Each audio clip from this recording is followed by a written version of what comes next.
Iran yang nggak boleh ikut, seperti ketika FIFA menghukum ya. Rusia ketika menyerang Ukraina, kan begitu. Jadi memang situasinya sangat complicated ya menurut saya, eskalasi yang terjadi di Timur Tengah.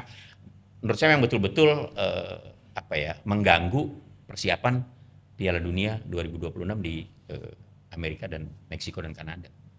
Itu. Apapun yang terjadi, Italia ke final.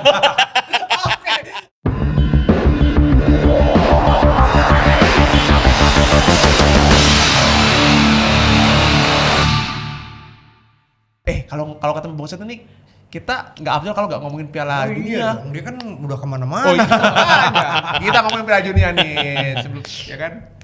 Bang Set, Piala Dunia tahun ini 2026 diambang di sisi peperangan, ya kan? Bener. Bahkan sampai detik sekarang kita ini tanggal berapa sih? Tanggal 31 kan kita ambil. Ini perang masih terjadi dan Iran masih tanya tanya ikut apa enggak, karena dia berkali-kali enggak ikut. Amerika dengan Trump juga gitu kan ya. Menurut Bung Kesit bagaimana? Iya, memang situasi geopolitik saat ini ya yang terjadi di Timur Tengah yang Iya. melibatkan Amerika Serikat, Israel dan Iran ya, di mana dua negara ini terus membombardir Iran. Bahkan negara-negara di kawasan Teluk juga sudah mulai merasakan dampaknya begitu ya, karena negara-negara yang menjadi sekutu Amerika Serikat seperti Kuwait, kemudian Bahrain, Qatar itu kan juga disasar juga sama rudal-rudalnya Iran gitu. Memang situasinya menjadi tidak mengenakan gitu ya, tidak kondusif menjelang Piala Dunia. Iran sendiri sebagai negara yang saat ini menjadi sasaran dari penyerangan rudal-rudal Amerika maupun Israel. Sebenarnya secara resmi dia belum menyatakan bahwa dia tidak, yang saya tahu dia belum menyatakan dia tidak akan ikut. Mungkin ya dia digiring untuk supaya tidak ikut. Betul, karena begini, dampak dari peperangan yang terjadi di Timur Tengah kemarin itu kan sempat membuat Irak goyah. Bahkan kita sempat berdiskusi nih, saya sempat dimintain komentar juga, bagaimana nih Irak, jangan-jangan Irak nggak bisa ikut, Indonesia nih gantinya gitu. Saya bilang jauh bener gitu kan. Dia lupa masih ada Uni Emirat Arab di sana kan gitu ya kan. Dan ternyata kan Irak tetap berangkat. Iya. Kan. Lo nggak bisa gitu loh, mentang-mentang negara ini susah keluar dari negaranya untuk bertanding ke satu negara ya karena ada peperangan di sana. Kemudian tiba-tiba, udah lo nggak bisa ikut, kalau lo nggak datang, gua diskualifikasikan, nggak bisa begitu juga. Ini kan persoalan force major gitu. Kan Irak tidak bisa berangkat ke sana bukan karena keinginan dia, karena situasi di Timur Tengah yang memaksa mereka untuk sulit bisa berangkat ke pertandingan playoff kan begitu. Tapi kan akhirnya dia berangkat. Bahkan sekarang kita sudah lihat Irak persiapannya. Dan terakhir saya juga sempat baca bahwa Iran masih on the track kok. Dia masih on the track bahwa dia kemudian nanti tidak bisa bertanding di Amerika Serikat misalnya, ya itu urusannya FIFA, lo mau pindah kemana, gue tetap akan ikut kok. Itu haknya dia. Itu haknya dia, FIFA nggak bisa semena-mena kemudian, kalau mau ya justru negara yang nyerang Yang Iran yang nggak boleh ikut, seperti ketika FIFA menghukum Rusia ketika menyerang Ukraina, kan begitu. Jadi memang situasinya sangat complicated ya menurut saya, eskalasi yang terjadi di Timur Tengah, menurut saya yang betul-betul mengganggu persiapan Piala Dunia 2026 di Amerika dan Meksiko dan Kanada. Itu. Jadi tahun-tahun sebelumnya ada nggak sih yang mirip kayak gini? Setahu saya sih belum ada. Mungkin zaman-zaman Bahala dulu waktu masih terjadi Perang Dunia Kedua, Perang Dunia Pertama mungkin iya. Tapi di era sepak bola modern sih baru ini. Se-ekstrim ini ya? Iya, se-ekstrim ini gitu. Karena negara yang terlibat dalam konflik itu adalah negara yang menjadi tuan rumah. Ya, Amerika negara yang dikirimin rudal itu negara yang ikut Piala Dunia ya kan. Iya. Iran, Israel kan gitu. Jadi saya kira ya bukan pekerjaan yang mudah juga bagi FIFA loh untuk memutuskan apakah Piala Dunia ini kemudian betul-betul bisa berjalan sesuai dengan agenda yang sudah ditetapkan. Nah ini bisa dilihat ini dualisme FIFA nggak sih, kalau dulu Rusia sampai dihukum. Iya, FIFA kan selalu begitu. FIFA kan selalu punya standar ganda. Dia kan selalu menerapkan standar ganda. Ketika ada tuntutan misalnya, itu ada terjadi invasi ya yang dilakukan oleh Amerika Serikat atau Israel kepada Iran. Dua negara ini jangan ikut Piala Dunia dong. Pernah nggak kita dengar? Kita hanya mendengar ada statement seperti itu, ya. Kenapa nggak disamakan seperti ketika Rusia tidak boleh ikut Piala Dunia sebelumnya ketika mereka dianggap melakukan invasi kepada Ukraina? Kan nggak. Ada apa kan gitu? Kenapa nih FIFA? Ya FIFA seperti itulah. Ada kepentingan politik, ada kepentingan bisnis. Kan itu yang selalu membuat FIFA kemudian menerapkan standar ganda yang akhirnya menjadi apa ya? Ya sebuah diskriminasi pada akhirnya. Ya, itu kalau zaman Bung Karno kita bikin Piala Dunia sendiri itu. Iya, kita bikin Piala Dunia sendiri gitu kan. Oke, ini kok sudah selesai kita ngomong soal politik, kita ngomong soal Piala Dunia 2026. Nah. Apa yang menurut Bung Gesit menarik di Piala Dunia 2026? Kalau aku personally, ini tuh kayak jadi Piala Dunia terakhir. Karena era kami ini era yang lihat langsung CR7 sama iya. sama Messi. Itu bagiku akan sangat sentimental Iya. gitu. Ya menariknya Piala Dunia tahun ini ya 2026 ini untuk pertama kalinya diikuti oleh 48 negara. Ya. Artinya kesempatan negara-negara konfederasi anggota FIFA itu kan lebih besar. Termasuk kan peluang Indonesia bisa sejauh itu kan karena adanya perubahan format ya kuota yang diberikan untuk masing-masing konfederasi ya lebih banyak. Kemudian ya di Piala Dunia kali ini kita masih bisa melihat lah bintang-bintang seperti tadi Ronaldo, Messi yang saat ini tampaknya akan Piala Dunia kali ini tampaknya akan menjadi Piala Dunia terakhir ya bagi mereka begitu.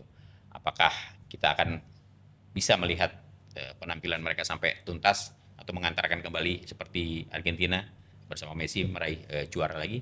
Kita belum tahu. Tapi yang jelas bahwa bintang-bintang sepak bola sekelas Cristiano Ronaldo, Messi ketika Piala Dunia 2026 ini hadir ya diselenggarakan, kita belum melihat lagi cikal bakal masih ada nggak sih pemain-pemain yang seperti dia. Iya. Kita belum melihat itu. Iya. Kita baru hanya melihat ada tuh pemain yang mirip-mirip Ronaldo, ada tuh pemain-pemain yang gaya-gayanya mirip Messi, tapi menurut saya sih belum ada.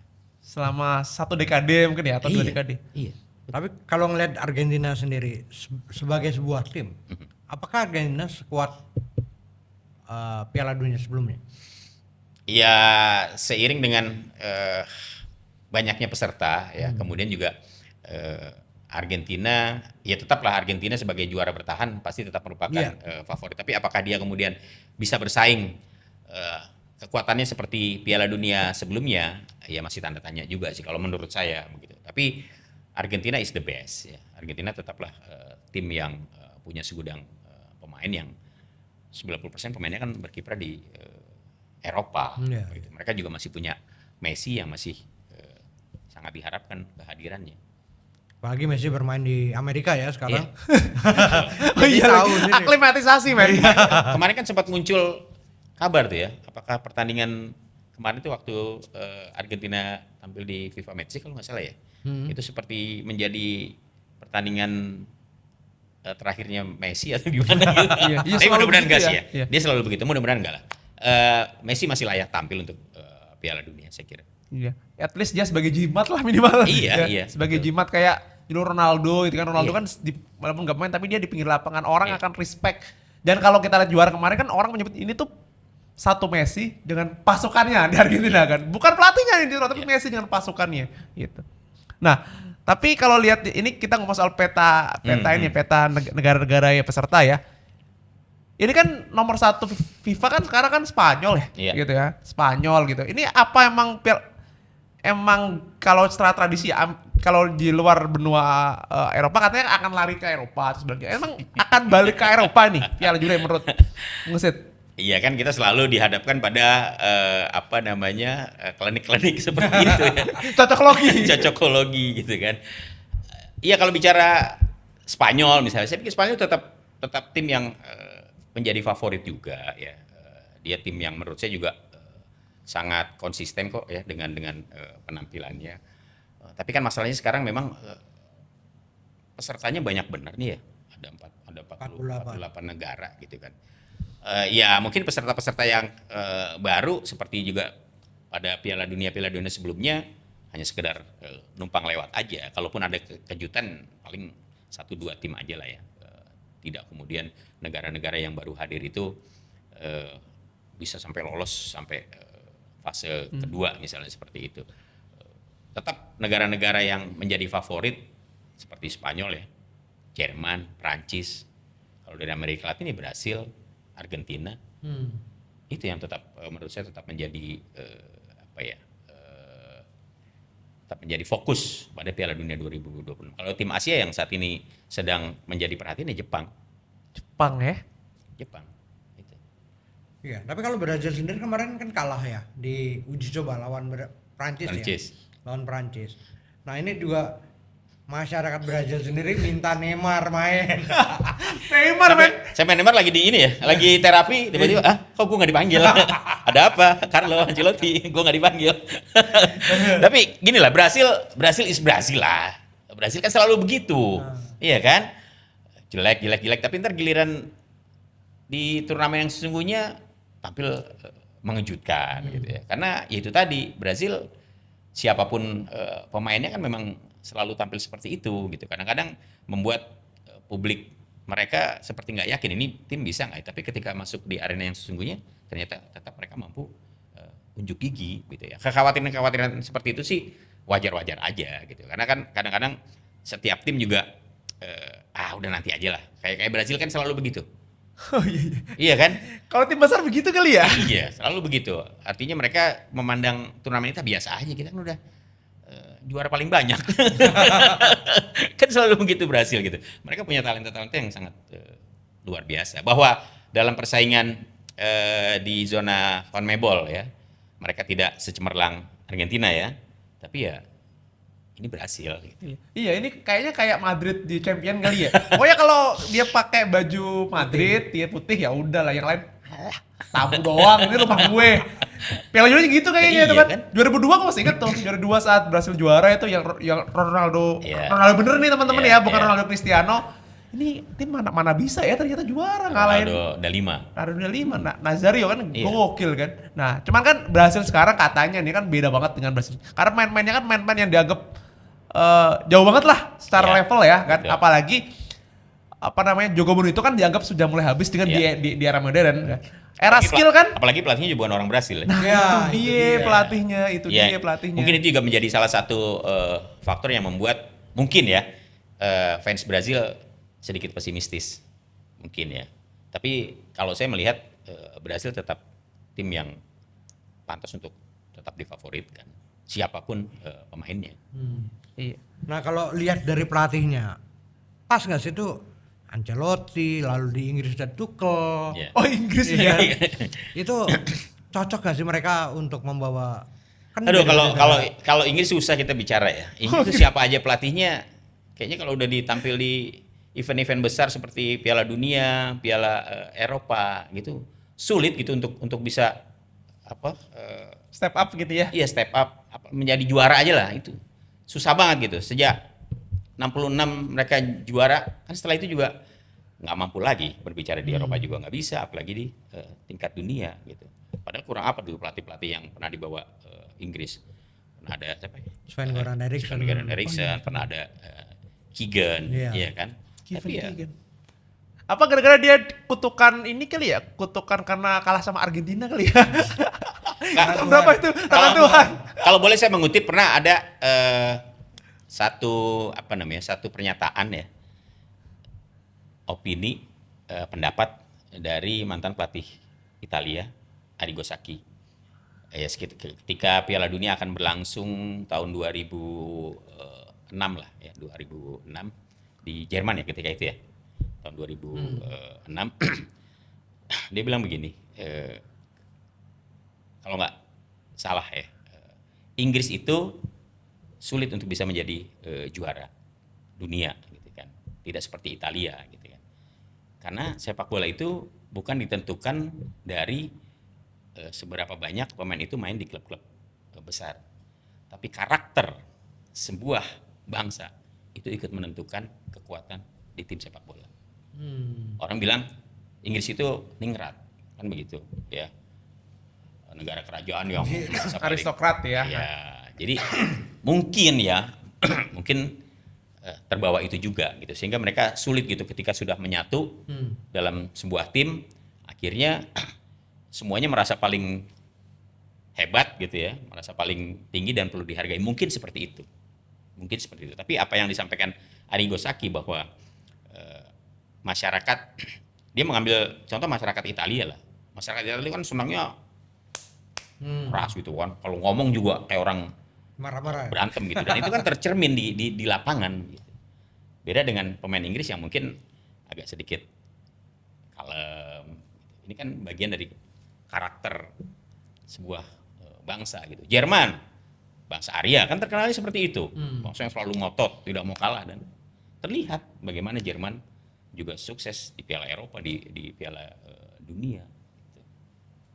Wow, menarik sekali ini harusnya. Jadi karakter sebuah bangsa, dan Inggris, mohon maaf. Mohon maaf, susah gitu ya, karena selalu begitu. Halo Inggris. Oh iya, sabar. Gua Argentina, jersey pertama gua Batistuta, men. Tapi saya pikir itu menarik juga sih ya untuk ditelaah bahwa kekuatan sebuah tim sepak bola ya memang tidak terlepas dari bagaimana karakter orang-orangnya. Ya kan, kalau orang-orangnya memang hobinya bekerja keras, tidak mau kalah, itu akan terbawa di lapangan. Ketika mereka disatukan ya kan dengan satu frame yang sama, pasti akan bahu membahu untuk tidak kalah, untuk memenangkan setiap pertandingan kan begitu. Itu kan kalau kita bicara di Italia atau di Inggris gitu. Kalau saya kan fans Italia, saya masih menunggu nih. Wah, ini menunggu Azzurri apakah? lolos atau enggak nih lawan Uzbekistan Oh gitu. iya, masih nunggu ya. Ya bukan lawan Bosnia. Bosnia. Lawan Bosnia. Apakah dia lolos atau tidak gitu. Karena kan kemarin sudah menang lawan Irlandia Utara. Di playoff dia ketemu Bosnia. Mudah-mudahan Italia bisa lolos. Jangan sampai 3 kali. saya mau ngomong itu nggak sanggup. 3 kali. Jangan apakah sampai 3 kali gitu. Si Badak Gattuso ini bisa, tapi gue sih bisa sih Gattuso. Ya harusnya bisa lah. Gattuso itu Kalau bisa. ngeliat permainan kemarin sih harusnya Italia bisa. Oke, Asia ada yang sampai menandingi Korsel nggak? Ya Prediksinya. kalau Korsel kan selalu musuh buyutannya Jepang ya. Mereka kan selalu menjadi rivalitas antara Korea dengan Jepang di kawasan Asia Timur kan memang tercermin dari dua negara ini. Dan kalau kita lihat sekarang trennya Jepang yang menurut saya lebih oke gitu dibanding dengan Korea. Berarti bisa sampai let's see, kalau bisa sampai semifinal, wah Iya, dahsyat itu. betul, sangat dahsyat. Dan Jepang kan juga punya mimpi yang sangat luar biasa. Iya. Iya kan? Mereka ingin Piala tahun 2000 berapa ya? 2050 juara nih. 53 kalau. Iya, artinya dia sudah mulai menata itu gitu. Dia akan coba mulai di 2026 ini dengan membuat kejutan kan itu. Tapi hebatnya dia membangun itu secara sistemik ya. Oh iya, kalau Jepang udahlah. Dia pantas menjadi sokoguru sebenarnya untuk Sokoguru. sepak bola, perkembangan sepak bola Asia. Bagaimana mereka melakukan pembinaan ya kan? Bagaimana mereka membentuk para pemainnya di tim nasional ya. Banyak pemain-pemain Jepang yang menjadi andalan di klub-klub besar Eropa. Kubo misalnya kan yang di Real Sociedad ya. Iya. Itu salah satunya gitu. Sebelumnya mereka punya Nakata. Ya kan? Miura yang juga berkiprah di Italia. Kazuyoshi Miura, the king gitu. The King. Sampai sekarang masih main kan? Masih main. 50 sekian tahun masih main, men. Iya. Main tertua dalam sejarah sepak bola Iya. Indonesia, sepak bola dunia kan. Wah. Oke, terakhir Bung Kesit. Ini kan Bung Kesit kan sudah berkeliling di beberapa Piala Dunia ya kan, langsung hadir kan. Aku Piala Dunia belum. Oh belum ya malah deh. Piala Oke. Dunia belum. Aku Piala Eropa yang Oh, paling Piala Eropa. Nah, sebagai orang yang sudah mengikuti Piala Dunia lama, tentunya kan Iya, kalau lebih Piala- lama. Lebih lama gue, lebih lama Bung Kesit daripada gue kan. Karena gue sendiri kan Piala Dunia baru bener melek itu kayaknya 98. Melek itu artinya ngikutin, Ya, ngikutin. langsung gitu ya. Terus itu kan 98 kayaknya. Jersey pertama aku Batistuta, men. 9. Apa Piala Dunia yang paling menarik menurut Bung Kesit? Yang paling monumental, fenomenal lah menurut Bung Kesit? dalam Kenapa? kapasitas saya sebagai apa nih? Sebagai fans dan sebagai wartawan tentu saja lah. 2002 di Korea, Jepang. Oh Itu iya. paling monumental menurut saya. Kenapa?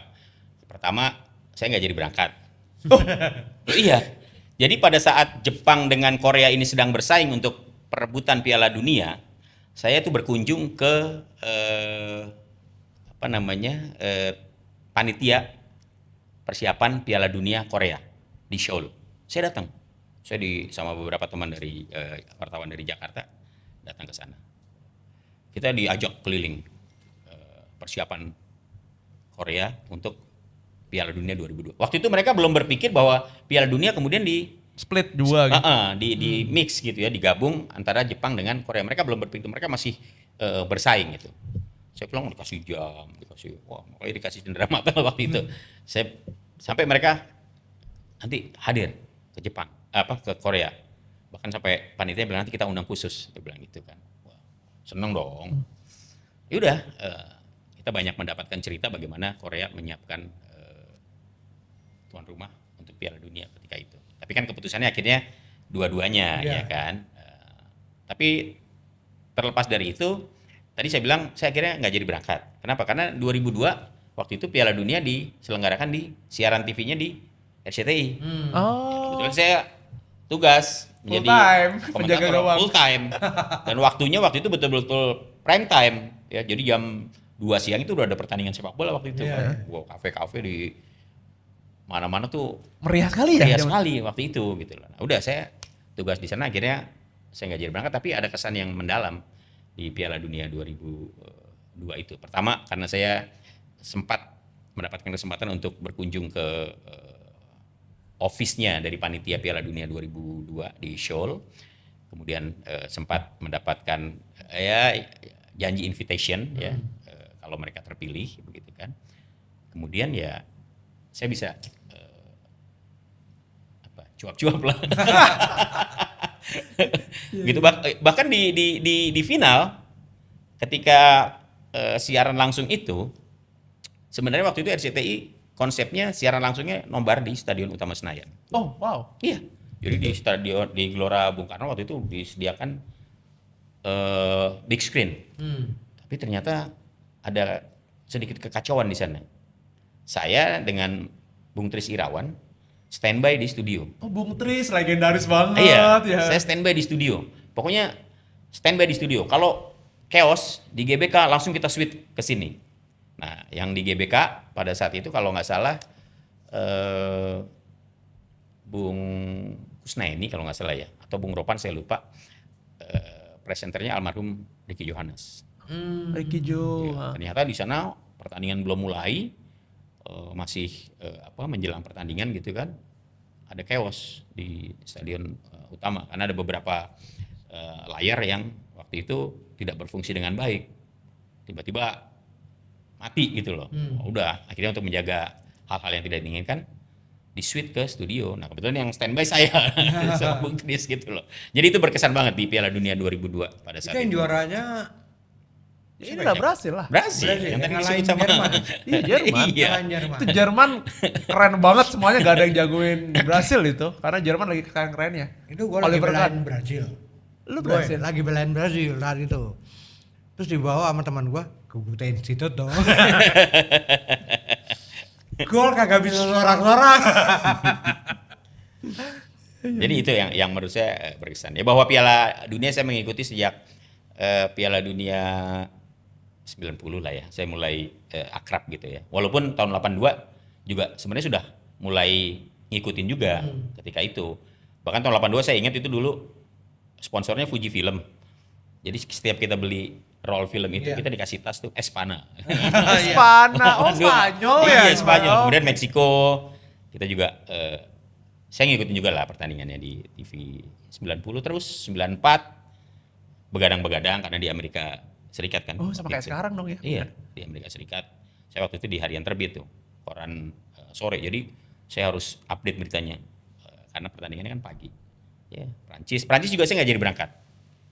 Sebenarnya saya udah pegang ID waktu itu. Alasannya karena apa? Waktu itu ada krisis ekonomi. Oh. Dolar yang tadinya 2.000 sekian melejit tiba-tiba menjadi 14.000. Iya. Apa nggak pusing kita mau beli dolar, duitnya rupiah.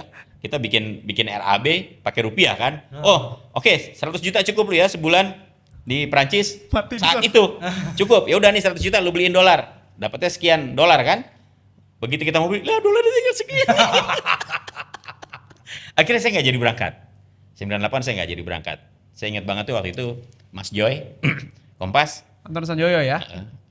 Karena saya nggak jadi berangkat, akhirnya ya udah saya pulang dioleh-olehin kaos Jerman sama dia. Nih, katanya.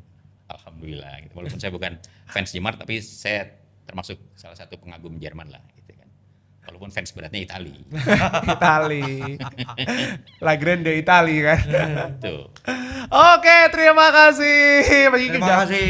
Ini panjang banget kita ngobrol mulai soal timnas dan terakhir Piala Dunia. Oke, prediksi terakhir ini. Prediksi siapa yang akan juara Piala Dunia? Aduh. Atau final deh, dua deh. Selain Itali. Sulit kayaknya. Apapun yang terjadi, Itali ke final. Oke, apapun jadi pokoknya itu. Oke, terima kasih. Oke. Terima kasih, Bung Kosin. Semoga sehat-sehat. Siap, Terima kasih. thank you. Semoga makin berkah dan Amin. seru banget obrolan kita hari ini ya, Bung Indro ya. Iya. Nah, teman-teman jangan lupa tetap di channel ini, di podcast Ruang Bola di YouTube Ruang Publik, karena kami akan tetap bikin konten dan obrolan bola yang banyak banget ngobrolin tentang sepak bola Indonesia, sepak bola dunia dan sepak bola luar angkasa kalau aja. Tetap bersama gue Deddy Pinato dan Indro yang bukan warkop. Indro yang bukan. Jangan lupa subscribe, like, komen dan juga share. Oke, dan dadah.